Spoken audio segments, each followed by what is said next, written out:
do you want to go and do in Europe? No, tell me. Yeah. You get to Lisbon, to Portugal, it's only history. We keep it. It's our history. You come here, everybody wants or impose something. What? When we Most have of our the own kings. way of doing stuff, when we have And everything is changing. If you destroy it, what can you tell the people? This is a memory. This is a history. That is your identity. and we have to keep it alive. Of course.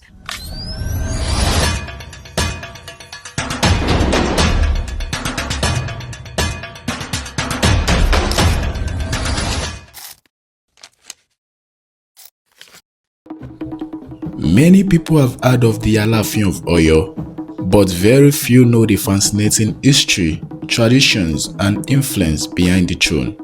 I traveled to Oyo to speak directly with a cultural ambassador and uncover stories that every Yoruba person and every lover of African history should know. My name is Paula Gomes. I'm the cultural ambassador to the Alaafin of Oyo. I've been in this palace, it's going to be over 18 years. I was invited by the late Alaafin Obalamidi Olaiwola Adeyemi III to come and work with him on preservation of heritage. Actually, I was a student in Germany for history, old history, and that is actually what brought me here to Nigeria in 1989. That is the first time I've landed in Nigeria. So, and I did research on the heritage, on the culture, on the history. And around 18 years ago, I was invited by the late king to come and do work on preserving the ancestral heritage. Today we'll be asking you some few questions about the historic part of Oyo and brief history about this Alaafin as well. While we'll be asking some beautiful questions from yeah. So I'm going to be starting with the first question. How did Oyo become one of the most powerful empire in West Africa? Yeah. Okay. I want it to be very clear, because this question, what I know is what I've learned outside the country, because I was in the Department of Linguistics and History, old history, like I told you. And secondly, what I've learned as well is from my experience here, from the Itans and from the late Alaafin Obalamidi Olaiwola. I want it to be clear. Do you understand? So I didn't learn history in the university in Nigeria. Oh. I learned history, old history outside. And it was part of my subject. Okay? So what I've learned in the university outside, and what I've learned here, because when you are here, you get deeper into the Itans with, the late king was very versatile in history. And what I've learned is that Oyo was an empire, about 600 years. The Oyo people, they are from nature warriors. And I've learned that Oduduwa, the Oyo people are descendant direct blood from Oduduwa. Nobody knows where Oduduwa come from. That's why they say it come from heaven with one chain, because that is the mythologic explanation when you don't know where somebody come from. So what I learned is that Oyos are blood descendant from Oduduwa. And that the last grandson from Oduduwa, which was Oramiya. Yes, he was a warrior as well. And he's the one who found Oyo, which was Oyole. Oyole. Yes. And the Oyos being as warriors, and Oduduwa that went to help by that time Ile-Ife, is their own blood already. And then the trading with the people in the north of the Niger River. You know, the cavalry there was very, very strong, and they were very dominant in trading. Even you can see that the culture of the Oyos is spread everywhere. Yeah. Okay.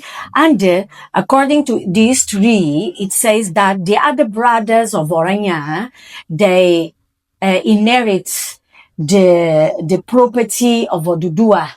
It's only Oranya that was not at the time when they divided the property. So he inherited the land. That is why they say Alaafin is the owner of the land.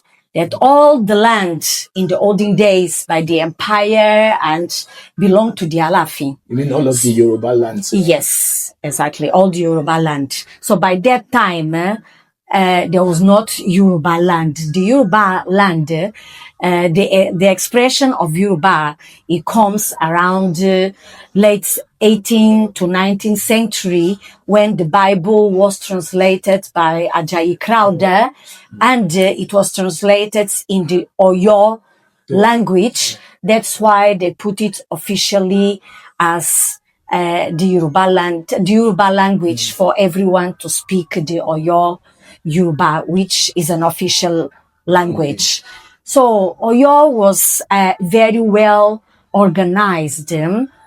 People used to say when civilization come, Oyo was already civilized in a traditional way.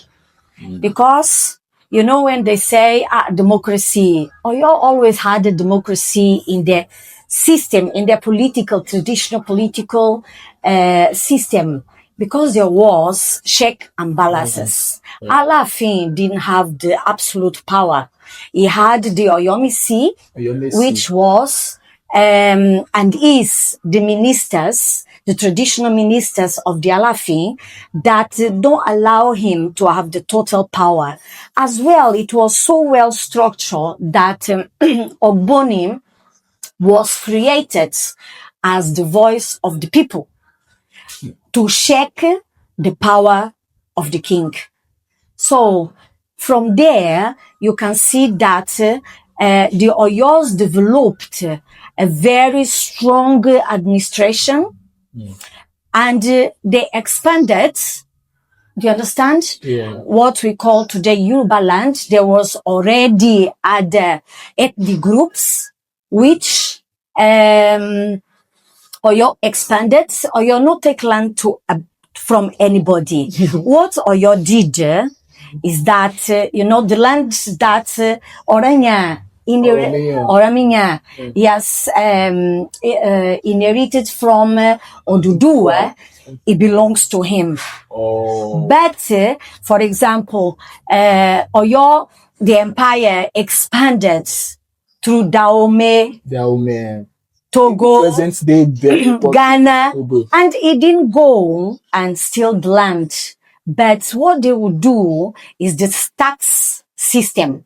They were under the empire, under the emperor, under the Alaafin. It was very, very strong. So they used to pay taxes.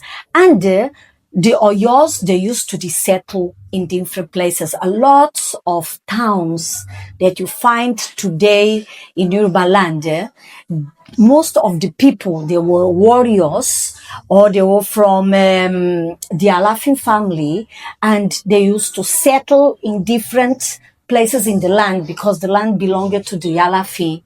And they created more towns, like Ado-Awaye, for example, is one of the towns that was founded by the time of Alaafin. Is a family related to the Alaafin among other towns. So Oyo was, I used to say, civilized. The political system was a democracy with check and balances, and it was so well structured that it duplicated. Like So many things you see today in other kingdoms, you see that is the influence of Oyo. The dum-dum drums, they have a really strong meaning in the olden days. They are there. They are speaking drums, which give the message to the Alaafin. They originated in Oyo. Okay. And if you go nowadays in Yoruba land, they are almost everywhere. Any palace you go, you are received by the talking drums. And they are originated in Oyo. They are like a phone. They send to the message to the king, for the king to know who is there to see him or who is arriving, to wake him in the morning very early, to remind him he's in the throne to work and follow what their forefathers are left. It's not only an entertaining drum, it has a really meaning. But what is very sad is that, nowadays, to learn history is out of the school. People, the youth, most of the youth don't know history anymore because it's not a subject in the curriculum for the Nigerians. Secondly, they put your language, your mother tongue, which Yoruba, as a vernacular. So if your heritage, your history is an oral history and it's an oral heritage, if you lose your mother tongue, the heritage is gone and the history. That's true. So I see the youth fighting and the people fighting because they don't know. They don't know the history. They don't know their own language. They cannot even listen to the drum. They don't know the Itans. They don't know how the towns were created. What is the foundation of the towns? Who was Alaafin? Who was this king? People don't know. So nowadays, if you no go, if you don't want to study history and go deep on it, you don't know history. Yeah. So there've been a lot of narrative, according to they say, that the Ife, the Ile Ife is more superior than the Oyo Empire. How true is that? Based on my own research, they said Ile Ife is supposed to be the spiritual home for the Yoruba race, while Oyo is the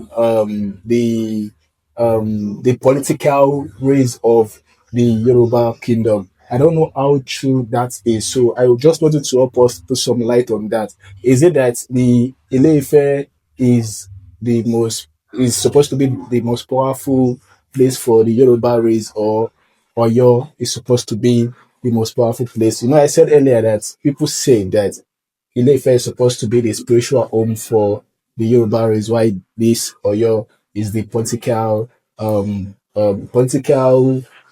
place for Yoruba land. So I don't know what that means. So if you can put a brief light on that, I would really appreciate. Look, I don't want to put myself in any polemic. Do you understand? Okay. I think it's important that people go and do research on history. Yeah. You understand? Because people are going to say, she's the cultural ambassador to the Alaafin of Oyo. So she's going to talk about Oyo. Oyo. You understand? I respect everybody. I respect every king. And, I will not talk about that one is superior than the other one. Everyone has his own importance. Yeah. Do you understand? And actually, what I've learned is that, like you said, Oyo is a political power, because it's Oyo that has built all these traditional democracy, if I can say. Yeah. Even when people say, now we are civilized, it's a big offense. Civilization, when you say civilization, is a very bad word, because when you say civilization, is like what is coming from outside is good and what you have is bad. So you should not talk like that. You were already, every civilization has its own culture, has its own history. And like I said, when they talk about civilization, that is well organized. The Oyo was very well So organized. in a nutshell, you're saying that the both kingdom have their own significance. They are important, you know, and Ile-Ife, what I learn is that is a spiritual house, you know, that Obatala is the oldest among all the ancestors. So, and that Oduduwa went there were some conflicts, because if you go deep in history, you know, like this one is not the first Oyo was Oyole. Then they went to Oyo Igbo, then they went back, they came here. So the capital of Oyo always move around because of all these ethnic groups fighting. So, and Ile-Ife actually is the same thing. Ile-Ife, that is not the first Ile-Ife. There were different Ile-Ifes that moved from different places and they went to settle as well. So Oduduwa go and help as well the problem they had, the intern political problem. And like I said, we don't know from where Oduduwa come from. At least I don't know. I've never learned it. Maybe they know already. Do you understand? So, and what I've learned is that the Alaafin of Oduduwa and Oranya, there was some the same blood.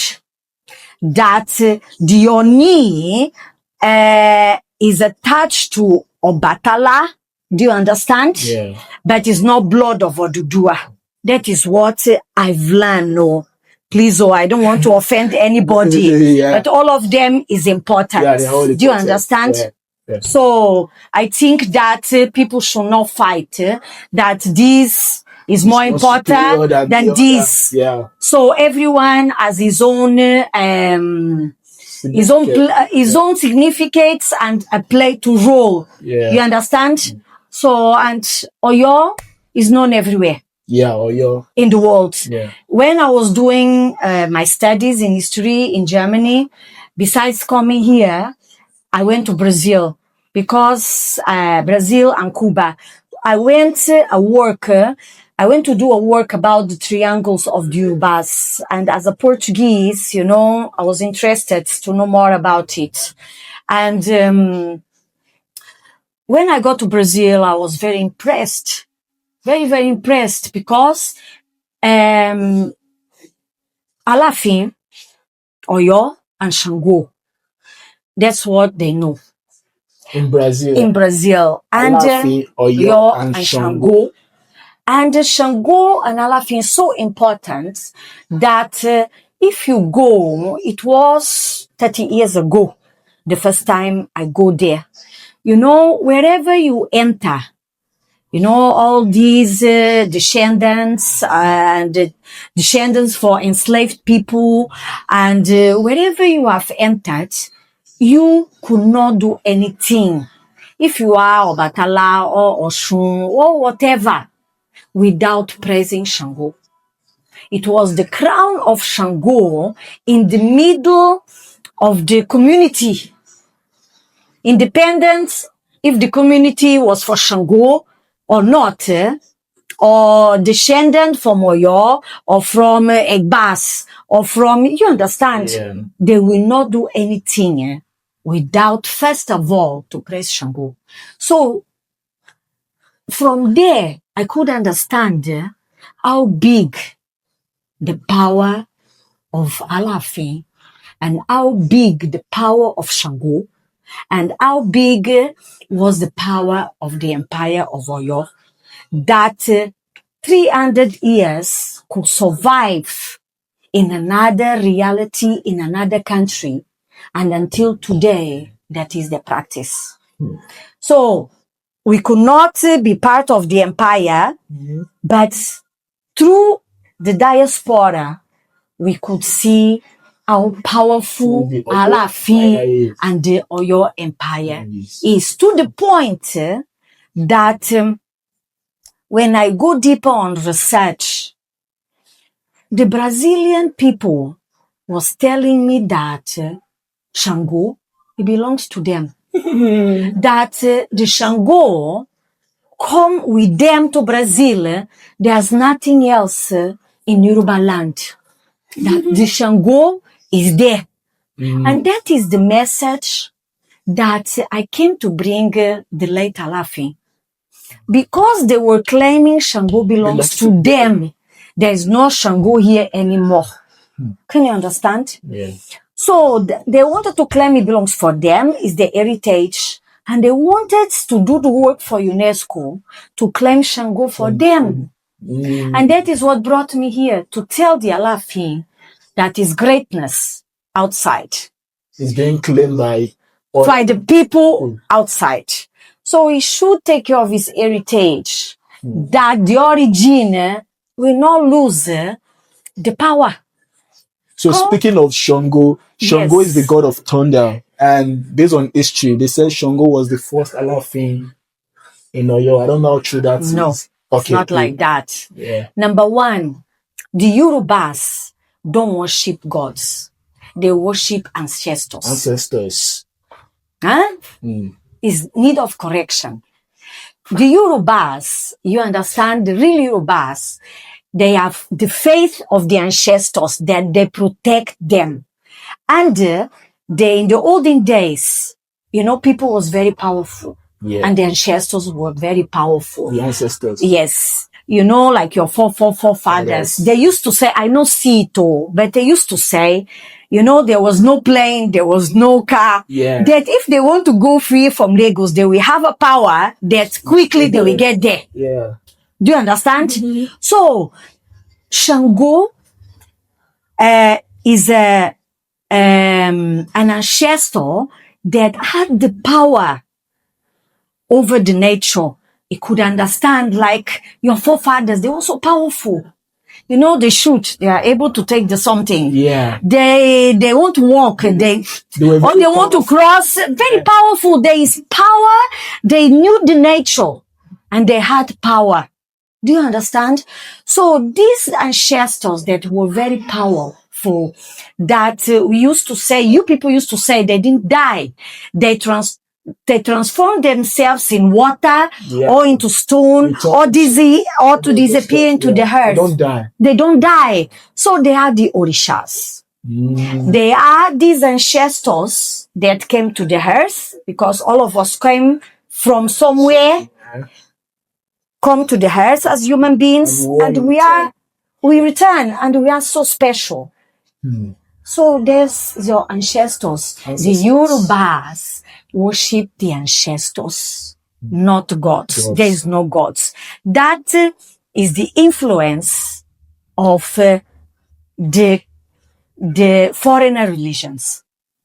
The foreign religions bring these of gods. There's one God, there is gods, there is so many things that they saw in your culture and they said is bad. Do you understand? Yeah. Which is not, is your culture. Because in every culture there is good and bad. Nobody is perfect. So the Yorubas worship their ancestors. And especially Shango, Oshun, all of them, they live as human beings. And they were so special that they turn into water or disappear into the earth, and they were divinized. You understand? Like divinities. Yeah. Okay? So there's no gods in the Yoruba history, in the culture, in the faith. Yeah. You understand?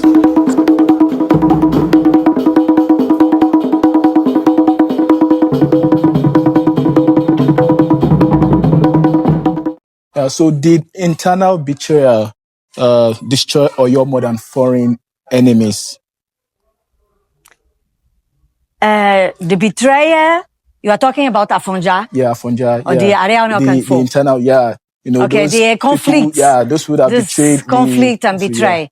Well, what I know and what I've listened and what I've studied is that, you know, Oyo was very well organized, but I told you that Alaafin didn't have the absolute power. He had the Oyomisis.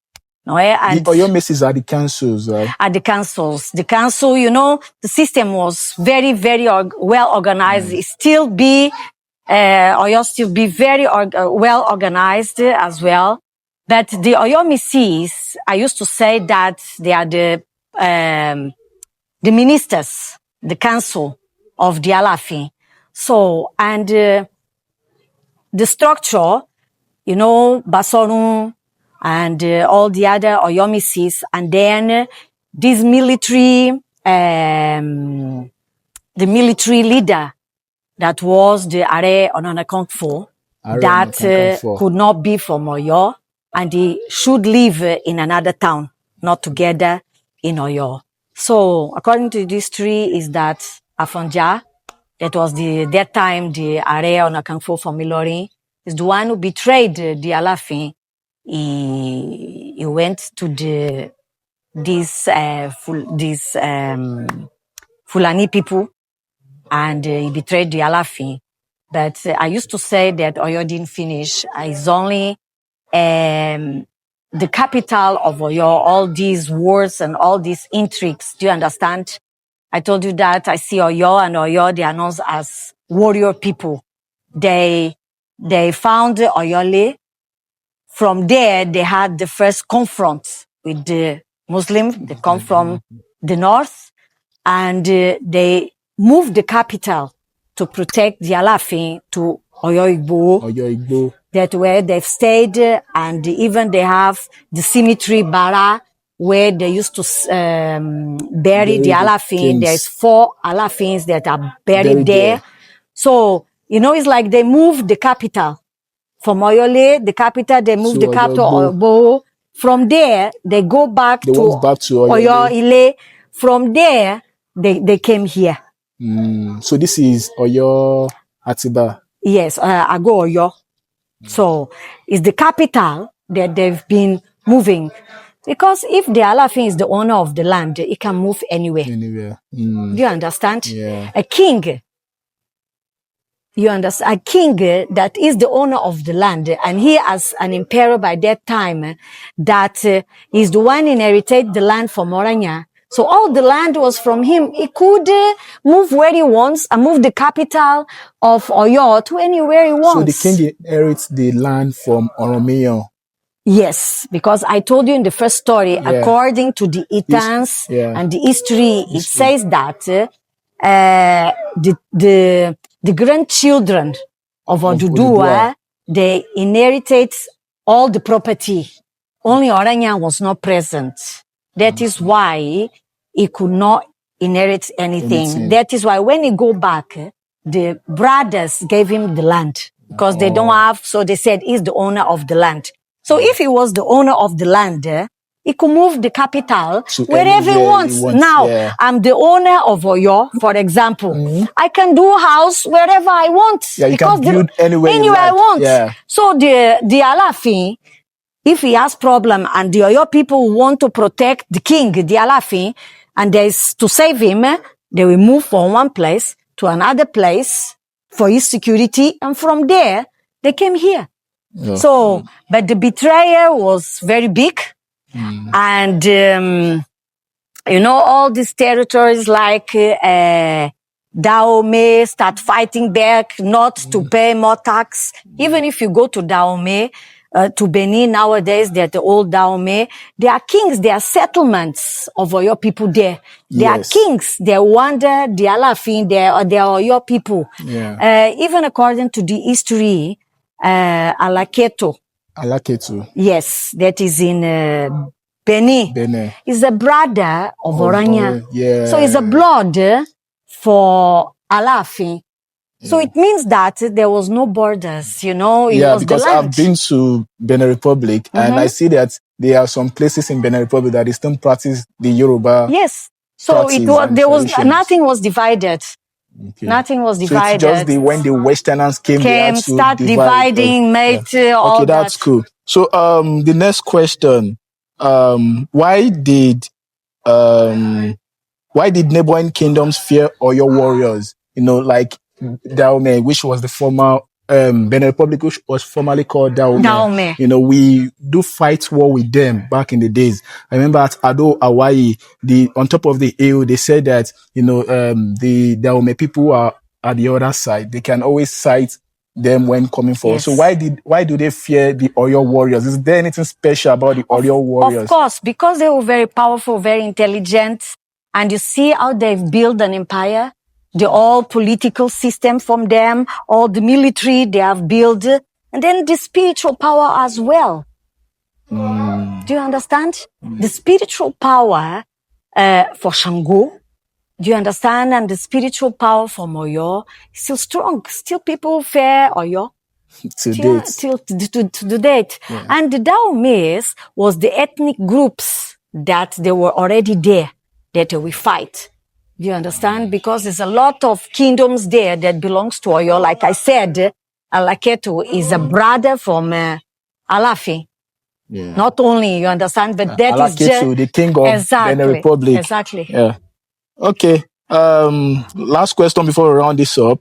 What was daily life like inside the royal palace centuries ago? You know, not like modern world now, whereby they said, I'm not sure, they said the king is not living in the palace as at now, you know, and back in the days, they said the king lives inside his palace, you know, so like referring back to the daily life, what differences do you see that changes in the kingdom? Are they still mounting the old power, or they are still, no, you know, life is not stable. Yeah. Life is always evolve, moving. Yeah. You understand? I hate the word modernization because development, do you understand? People say, if we are not modernized, there is no development. No, it's not like that. If you preserve who you are, where are you coming from, you can adapt and you can develop more. If you go to Europe, you see, go to England, very old, everything preserved. Yeah, they are proud. They have the memories, you understand, of who they are. They can prove it. So, it's the same thing as here. You understand? You can change some things, but the heritage is there. The power is there. And what concerns the Alaafin, the people are saying that the Alaafin now he live in another place. It's not like that. The Alaafin is here, but you know, we are doing restoration in the palace, not modernization, no. Restoration. Restoration. You know, fixing all of the stuff. We are fixing not to lose the identity. Because in the moment you lose the identity, you lose your heritage. You lose everything what you are. So it's very delicate. We cannot come here and take all this palace down. We cannot. You understand? But Oyo don't want it. We want, this is the identity of Oyo. And we're still preserving it. Exactly. So when people say, modernization, the Alaafin now is not united, it's not true.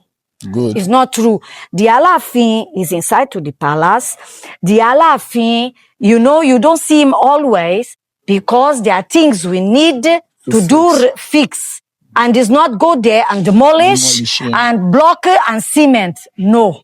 We have to do restoration, preserve it, that this palace, it don't lose the identity.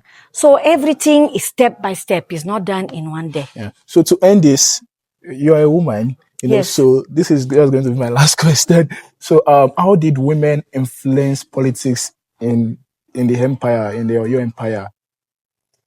Women are very important. They have a role to play. You know, I can tell you that if you read the history, you understand me, women always play a role. And what I've lived here, 18 years inside this palace, women very, very important because all of them have a function inside this palace. So the Alaafin delegated, you know, as well to the women functions. So the Alaafin have given them their roles, you know, they have their own roles. There are different positions, even inside the different compounds. You know, they have as well administrative knowledge and power in a traditional way. Do you understand? Yeah. So they have a very important role. All right. Thank you very much for that beautiful, brief history and some clarification about some stuff. I so much appreciate it. God bless you. Thank you. Yeah, so this is Mrs. Paula Gomez, and she has been in this palace for years, and I think she's we can probably call her a Yoruba woman now because she knows more history. Yeah, so thank you so much. You're I welcome. sincerely appreciate, and You're welcome. we're going to call it a day here. Thank you. Yeah.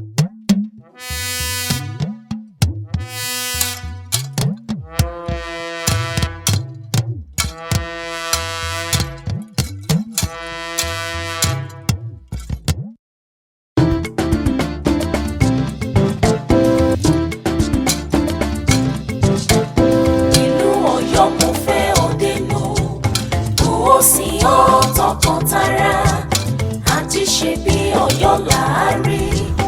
Ọ̀yọ́ ò gbọ́dọ̀ ṣe bí olùkọ́, máa fọwọ́ mi pẹ̀lú ìmọ̀ ọgbọ́n orí.